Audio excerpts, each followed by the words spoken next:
and anchor of the Faulkner Focus and co-host of Outnumbered on Fox News, Harris Faulkner.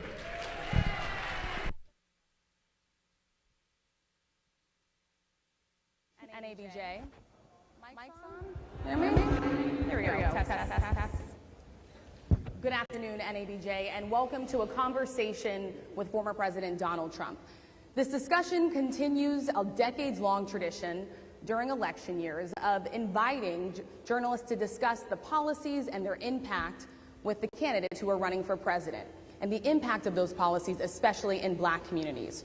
Former Presidents George W. Bush, Barack Obama, and Bill Clinton have attended the NABJ conventions either as presidents or as presidential candidates in past years. NABJ is currently in conversation with Vice President Kamala Harris's team to schedule a Q&A either in person or virtually in September. As we use opportunities like these, both to inform our reporting, but also to help voters understand the choices that they face in a consequential and historic election year. NABJ has partnered with PolitiFact to fact-check this conversation in real time. You can access that feed on social media using the hashtag NABJFactCheck. Again, the hashtag is NABJFactCheck. We have a lot to get to, and we do not want to waste any time, so let's bring out the former President of the United States, the Republican nominee for president, former President Donald Trump.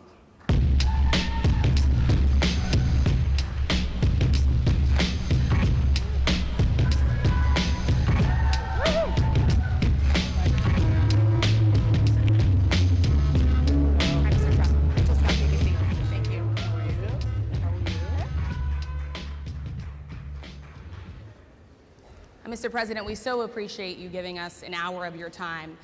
I want to start by addressing the elephant in the room, sir. A lot of people did not think it was appropriate for you to be here today.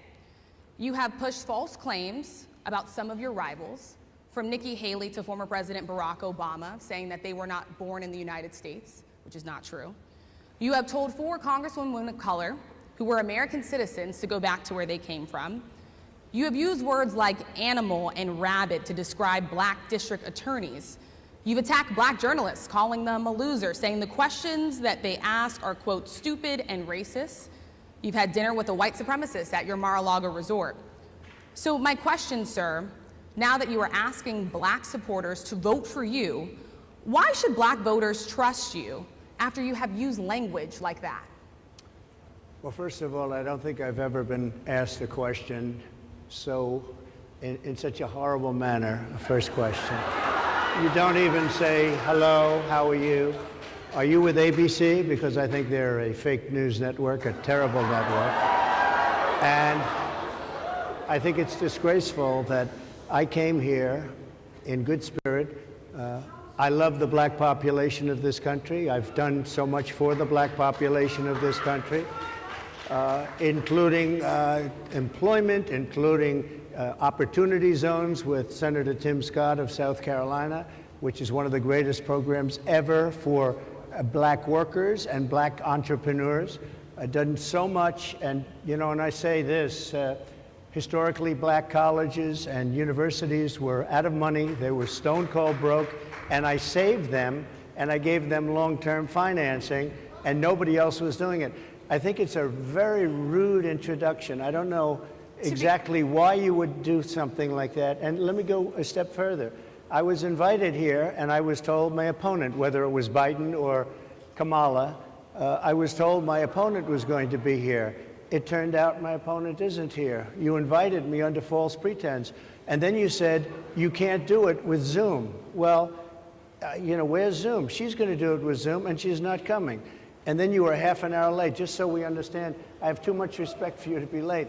They couldn't get their equipment working or something was wrong. Mr. President, I would love if you can answer the question on your rhetoric and why you believe that black voters should trust you with another 4 years. I have been the best president for the black population since Abraham Lincoln. That's my answer. Better than President Johnson, who signed the Voting Rights Act? And for you to start off a question and answer period, especially when you're 35 minutes late because you couldn't get your equipment to work, in such a hostile manner, I think it's a disgrace. I Let really do. me just ask a follow-up, disgrace. sir, and then we'll move on to other questions here. Some of your own supporters, including Republicans on Capitol Hill, have labeled Vice President Kamala Harris, who is the first Black and Asian American woman to serve as vice president and be on a major party ticket, as a DEI hire. Is that acceptable language to you? And will you tell those Republicans and those supporters to stop it? How do you define DEI? Go ahead. How do you define diversity, equity, inclusion? Okay, yeah, go ahead. Is that what your definition? That is give me a literally definition the words then. Would you give me a definition DEI. of that? Give me a definition of Sir, that. I'm asking you a question, No, a you very have to direct define question. it. Define it for me, if you would. I just defined it, sir. Do you believe that Vice President Kamala Harris is only on the ticket because she is a Black woman? Well, I can say no. I think it's maybe a little bit different. So, I've known her a long time indirectly, not directly very much, and she was always of Indian heritage, and she was only promoting Indian heritage. I didn't know she was Black until a number of years ago when she happened to turn Black, and now she wants to be known as Black. So I don't know, is she Indian or is she Black? She has always But you know identified what? as a Black woman. I She went to a respect historically either Black one. college. I respect either one, but she obviously doesn't, because she was Indian all the way, and then all of a sudden she made a turn and she became a Black person. Just to be clear, sir, do And you I believe think, that I think she is somebody should look into that too when you ask continue in a very hostile, nasty tone. It's a direct question, sir. Do you believe that Vice President Kamala Harris is a DEI hire, as some I really Republicans have don't know. said? I mean, I really don't know. Could be. There are some, and there are plenty. I know this lady right over there, Harris, is a fantastic person who just interviewed me at length. And we had a great interview, I think, and I heard you got very good ratings on that Well, interview. you told me it was the longest one of your life, so we had a good discussion. Look, I want to talk about why you're here today. I mean, it is not lost on us how divided we are as a country. And as you were coming today, we really got to see that we are divided along the lines of race, along the lines of gender. And there is this question of, in this moment where we are, why come here? What is your message today? My message is to stop people from invading our country that are taking, frankly, a lot of problems with it. But one of the big problems, and a lot of the journalists in this room I know and I have great respect for, a lot of the journalists in this room are Black. I will tell you that coming from the border are millions and millions of people that happen to be taking Black jobs. You had the best. What exactly is a Black job, sir? A Black job is anybody that has a job. That's what it is. Anybody that has a job. All right. And Mr. President, they're taking the employment away from Black people. They're coming in, they're invading. It's an invasion of millions of people, probably 15, 16, 17 million people. I have a feeling it's much more than that. And everybody's been seeing what's happened. The first group of people, the Black population, is affected most by that. And Kamala is allowing it to happen. She's the border czar. She's the worst border czar in the history of the world. There's never been a border czar like this. She's never even essentially been. She said she was there once, but not the right part of the border. So she was a border czar. She's done a horrible job. These people are coming into our country, and they're taking Black jobs and Hispanic jobs, and frankly, they're taking union jobs. Unions are being very badly affected by all of the millions of people that are pouring into our country. And one thing, as we discussed, many of these people are coming in from mental institutions, from prisons, from jails. They're gang members in other countries. Other countries are setting loose their prisoners. They're opening up their prisons and their mental institutions, and they're taking their bad people, drug dealers, gang members, and they're bringing them into the United States. And by the way, their crime rate is going down, and our crime rate is going to be a disaster. Mr. President, I want to get into how you address some of the issues with Black communities. And I say that plural because we live in communities of color that are different. We're not all the same. We don't vote the same. We don't think the same. True. It's not monolithic.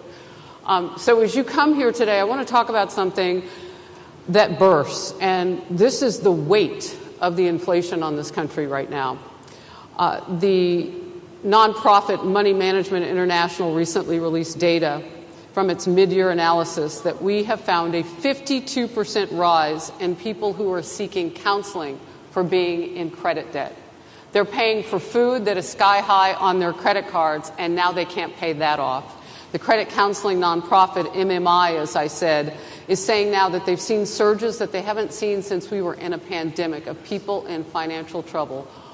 Much of that falls on the shoulders of single moms, single black moms, when you look statistically. Yeah. How do you turn it around? What's your plan for the black community when it comes to money? So, first of all, it's very hard to hear you for whatever reason because of the fact that they have bad equipment, because I guess, this woman was unable to get the right equipment. But it's very hard for me to hear you, but I can hear every other word. It's very difficult, actually. But so I don't know if they can fix it or do something with it, but I'll do the best I can with it. The inflation is absolutely destroying our middle class, our working class, virtually every class. Inflation is a disaster in our country. Inflation is a country buster. It breaks every country. And we had, in my opinion, the worst inflation we've had. They say it's 58 years, but I think it's much more than that. It's been devastating. And if you just take a look at a lot of things they don't include, like interest rates. Interest rates went from 2.4% to 10%, and you can't get the money. People can't buy houses. They no longer have the American dream. Young people, young black people, they don't have the American dream anymore. They can't buy a house. They can't borrow the money because of the cost of the money. They can't buy it because of the cost of housing, because of the cost to build it, because of inflation. Inflation is a disaster, and it's destroying our country, and it's destroying the black community probably as much or more. So what do you do? Than any. What's your plan? You know what we have to do? We have to bring down the cost of energy, and that's going to bring down the cost of inflation. This was all started with a bad energy policy by Joe Biden. By the way, just if I might, I was running against a man named Biden. You probably saw that. And he was losing very badly in the polls, and then he had a rather bad debate. I would say it was a bad debate. I would say it was one of the worst debates in history. And his poll numbers crashed. And instead of saying, let's keep going, and maybe something happens the other way, they said, oh, we're going to replace him. Let's just replace him. That's like you're in a fight, a prize fighter's in a fight. He's not doing well. You say, let's bring in another fighter. So our whole campaign was steered toward him, and now we have to steer toward him. But ultimately it's the same because they have bad policy. They have policies of open borders, unbelievable open borders, horrible energy policies. They want to get rid of, as you say, gasoline in cars. They want to get rid of oil. They want to get rid of efficient heating. Mr. President. Environmentally, what they're doing is killing our country. They're absolutely destroying our country. But the inflation is the thing that's hurting the black worker, the black population, and every other population within our country. Inflation is the worst it's been, I think, in over 100 years. And they'll fact check it. They'll say it's only 58. Whatever it may be, they don't add all the numbers. They don't add the really bad numbers, and you can check that too. But inflation, Harris, is absolutely destroying this country and the people in our country. Yes, Mr. President, can I ask you another question that is also impacting black Americans? And that's very clear now. Good. I'm sorry? It's very clear. I hear you. Okay. So Sonia Massey, someone from Illinois, an unarmed black woman, was shot the other day in her home by a deputy sheriff. The deputy has since been charged with murder. You've said police would get immunity from prosecution if you win. Why should someone like that officer have immunity, in your opinion? Immunity? Immunity. I don't know the exact case, but I saw something, and it didn't look good to me. It didn't look good to me. Are you talking with the water, right? Yeah, well, police unions are not backing this person either. Okay. But again, why would... They're going to be charging the officer. I guess they're charging the officer. So why should he receive immunity? Well, he might not. I mean, it depends. It depends on what happens. I'm talking about people that are much different cases than that. We need people to protect ourselves. And by the way, in Chicago, as an example, a few weeks ago, July 4th weekend, they had 117 shootings and 17 deaths.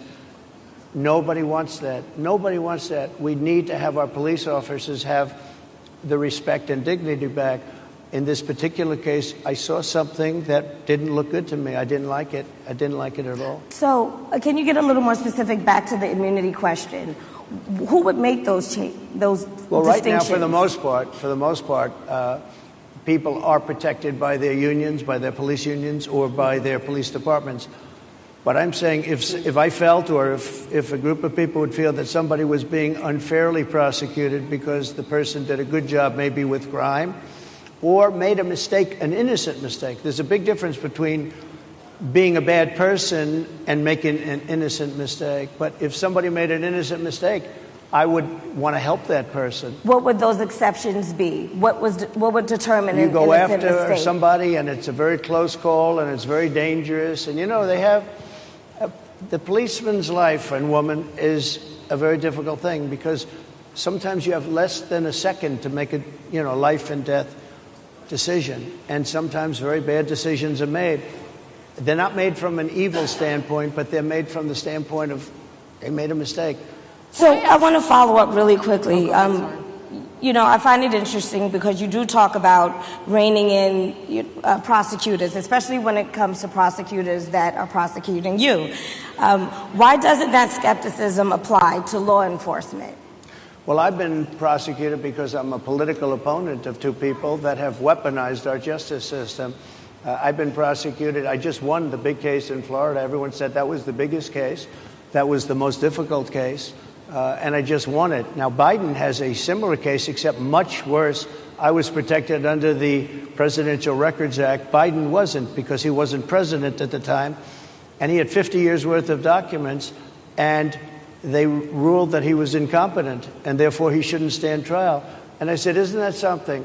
He's incompetent, and he can't stand trial, and yet he can be president. Isn't that nice? Mr. President, but they released him on the basis that he was incompetent. They said he had no memory, and he was a nice old guy, but he had no memory, and therefore we're not going to prosecute him. I won the case, and it got very little publicity. I didn't notice ABC doing any publicity on it, George.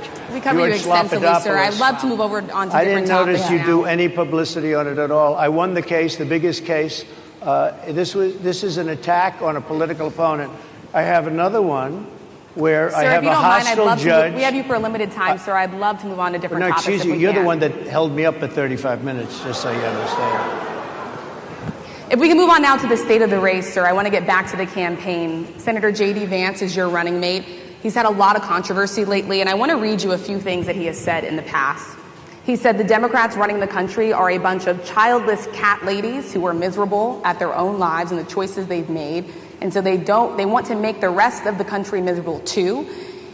He's not talking here about how great it is to be a parent. He's attacking what he says are the choices people are making to not have children.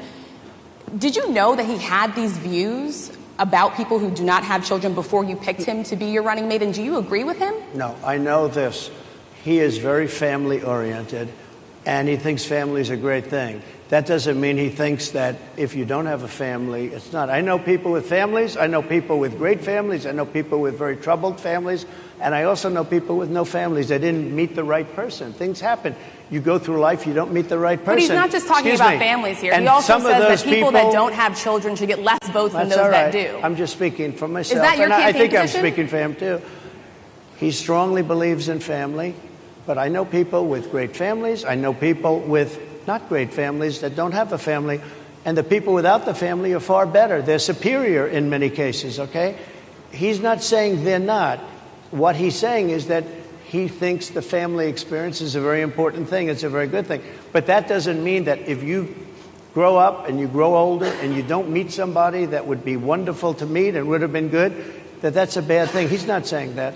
My interpretation, you'll have to ask him, actually, but my interpretation is he's strongly family-oriented.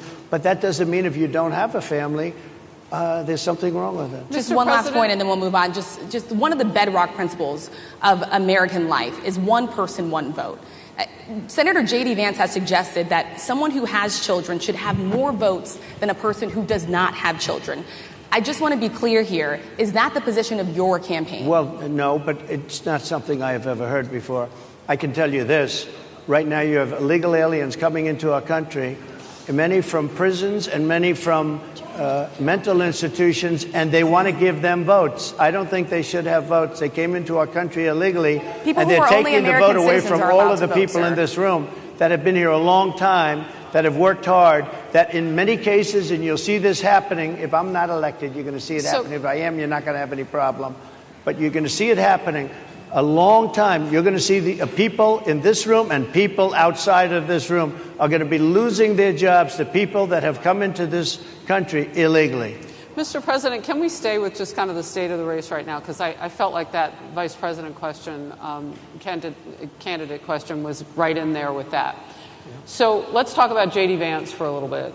He's had some stumbles out of the gate. I don't know if you're hearing what we hear as reporters, but it's been a tough couple of weeks for him. Why did you choose J.D. Vance? Why did you choose him? And I'm having a hard time hearing, too. I chose him everybody because, out there can, but it's hard I'll tell you hear. why. I chose him because he's a very strong believer in work and the working man and woman, and especially the working man and woman who have been treated very unfairly, because you have many of them in this room. But you have many of those people, they were treated very unfairly. They worked very hard and they were treated unfairly. He wrote the book that became a bestseller. The movie became a smash hit.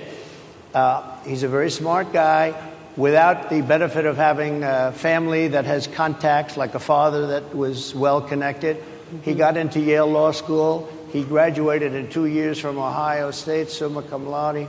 I mean, you take a look at, his career has been an amazing career. He started off at a level with a difficult family situation, very difficult, with the mother and the father and everything else. He ends up going to Yale Law School and was one of the top students, became the head of the Law Journal. I mean, that's an amazing thing. He's a 4-year, he was in the military with great distinction for 4 years, got out, went into business, became successful in business, very successful in business, actually, did public offerings and other things. And I have to believe in that. I mean, he's somebody that was born in a rough situation. Most of the people know that situation because it was very well documented in his book.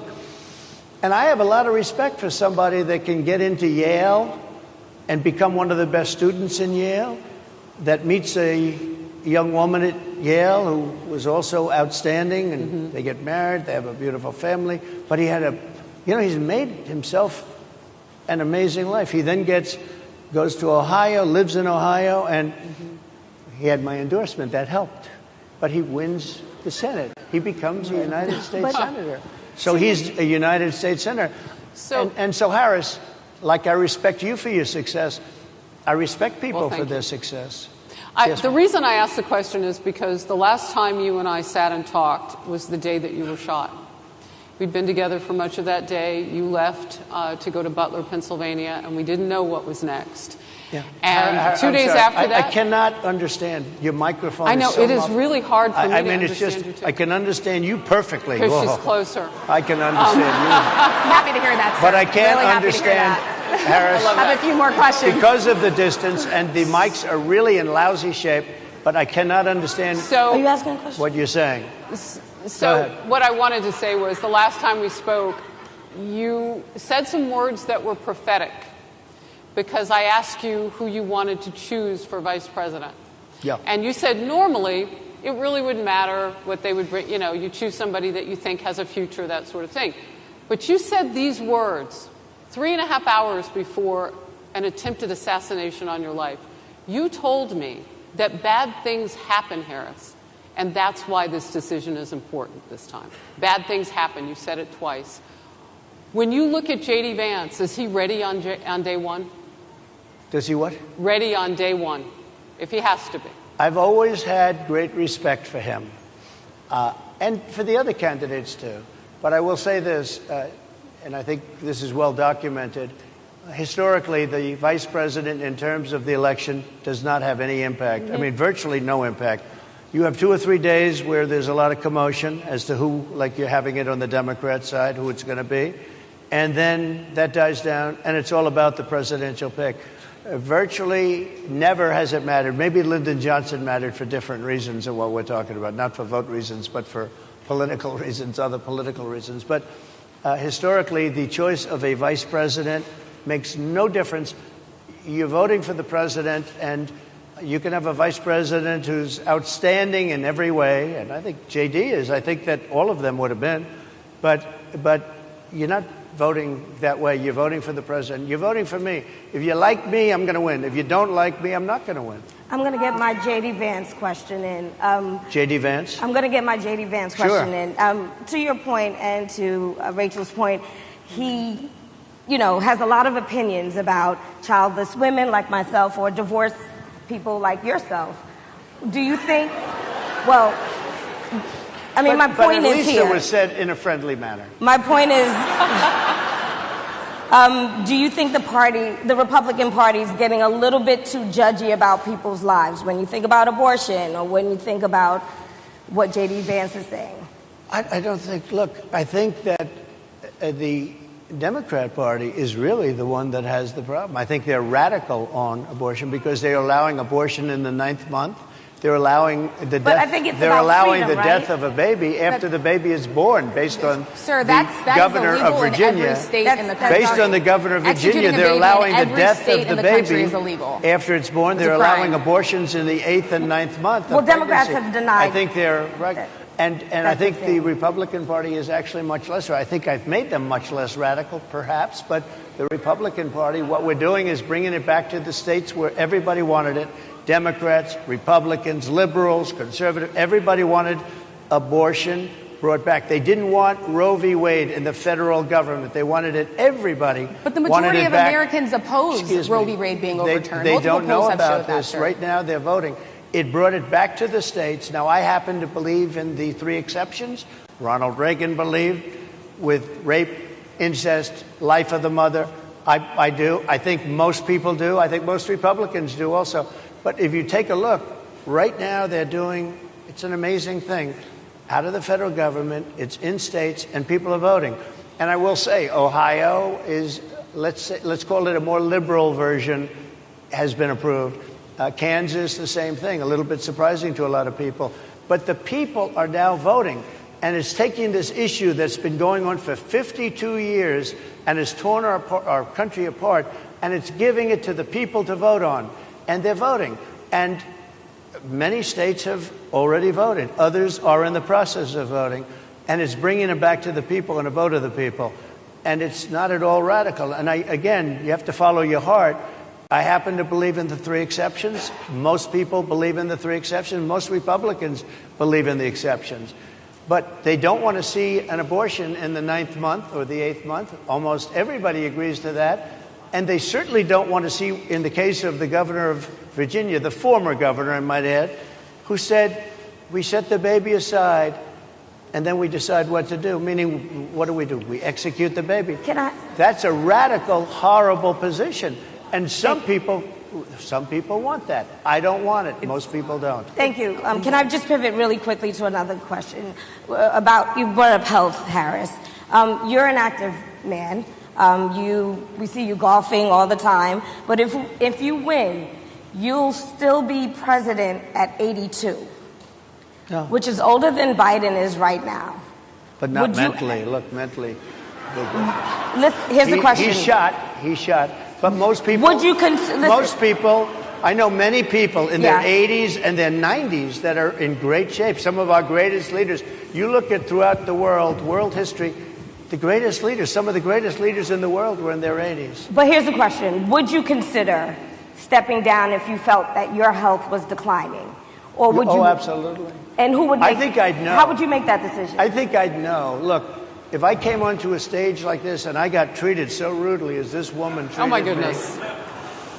And I'm fine with it because she was very rude, sir. Very rude. That wasn't a question. She didn't ask me a question. She gave a statement. That wasn't a question. I repeated your statement, sir, actually.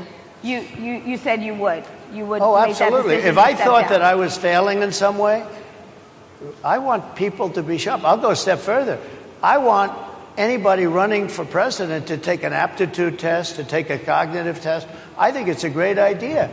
And I took 2 of them and I aced them. Well, I took 2 of them. But let me ask. Yeah. I would like to have people running for president. And I don't mean because they're 75 or 85.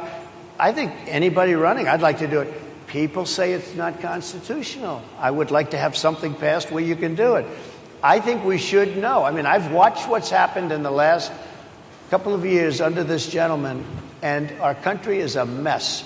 We have inflation. We have the millions of people falling in. We have Afghanistan, which was the worst, most embarrassing moment in the history of our country. What he has done to our country, and her too, what they've done to our country, she has been a horrible vice president. She's considered the worst vice president in the history of our country. Mr. Don't mean to interrupt you, but would you consider taking the cognitive test? Mr. President, I would love to and do make it it public. Well, I've already taken 2 of them, but I'll do it again. Mr. President, how do you intend to... I suggested, Harris, that let's take one. I said, Joe and I will go and take a cognitive test. Now, I'd do it with her, too. I would do it with her also. You know what? She failed her law exam. She didn't pass her law exam, so maybe she wouldn't pass the cognitive test. Mr. President, are you saying she wouldn't pass? Just to be clear, I'm just giving you the facts. To be clear, you don't think Harris would how pass do the you cognitive intend, test? She didn't pass her bar exam, and she didn't think she would pass it, and she didn't think she was going to ever pass it. And I don't know what happened. Maybe she passed it. She did pass it. There's a man over here. I think he must work for her. Mr. President, I would love to ask you about January 6th. You've called yourself the candidate of law and order. Yeah. When Time Magazine asked you if you would consider pardoning all the rioters, you said, yes, absolutely. Sure. You called them patriots. 140 police officers were assaulted that day. Their injuries included broken bones. At least one officer lost an eye. One had 2 cracked ribs, 2 smashed spinal discs. Another had a stroke. Were the people who assaulted those 140 officers, including those I just mentioned, patriots who deserve pardons? Well, let me bring it back to modern day. Like about 5 days ago, we had an attack on the Capitol, a horrible attack on the Capitol. You saw the people that were protesting and spraying these incredible monuments, bells, lions, all these magnificent limestone and granite with red paint, red spray paint that will never actually come off, especially in the limestone. It will never, I'm a builder, I know about this stuff. It'll never, you'll see it in 100 years from now. They viciously attacked our government. They fought with police. They fought with them much more openly than I saw on January 6th. What's going to happen to those people? What's going to happen to the people in Portland that destroyed that city? But, sir, my question is on those. What's going to happen to the people that tried to burn My question is on those rioters who assaulted officers. You have to would you pardon what's those going to people? happen? Oh, absolutely, I would. You would pardon those? If they're innocent, I would pardon them. They've been convicted. And by the way, the Supreme Court just well, they were convicted by a very tough system. How come the people that tried to burn down Minneapolis, how come the people that took over a large percentage of Seattle, how come nothing happened to them? How come the people But, sir, we're talking about people that were seen beating officers with flagpoles, dragging them down the stairs. They're on video. Have you seen that video, sir? Oh, really? Well, you would pardon those rioters? They shot a young lady in the face who was protesting. They shot her in the face. You know, nobody died that day. You do know that. But people died in Seattle. Nobody died, but people died in Minneapolis. You know people died in Minneapolis. And nothing happens, and nobody ever talks, and nothing happens to those people. But you went after the J6 people with a vengeance. And I'll tell you what about the cops that were, and I'm all for the police, as you know, but what about the police that are ushering everybody into the Capitol? Go in, go in, go in. What about that? Look, nothing is perfect in life, but you have people from Minneapolis, you have people just from 5 days ago in Washington, D.C. They were having fistfights and fighting with the police. They were spraying and destroying. They were desecrating our monuments in Washington, D.C. 5 days ago, and nothing happened to them. And you can't have 2 systems of justice. That's why they went after me as a political opponent, because they felt they couldn't win without doing that. And we're going to win our cases, and we're going to be vindicated. But I have to spend a lot of time on that, and money. That's what they want. After the election, they won't care. Although in my case, I think they probably will, because the hatred is pretty deep. But I'll tell you, they went after me as a political opponent. That's never happened in our country before, and it sets a terrible, terrible precedent. What do you do on day one if you win? What's your first thing? What do? I close the border. And I do two things, because I can do a lot of things simultaneously. I close the border. We don't want people coming in. We want people to come in, Harris, but they have to be vetted. They have to be checked. They have to come in legally. We want people. I want people to come into our country, but they have to be vetted. They have to be checked. So when you say, what do I do? That, and I drill, baby, drill. I bring energy way down.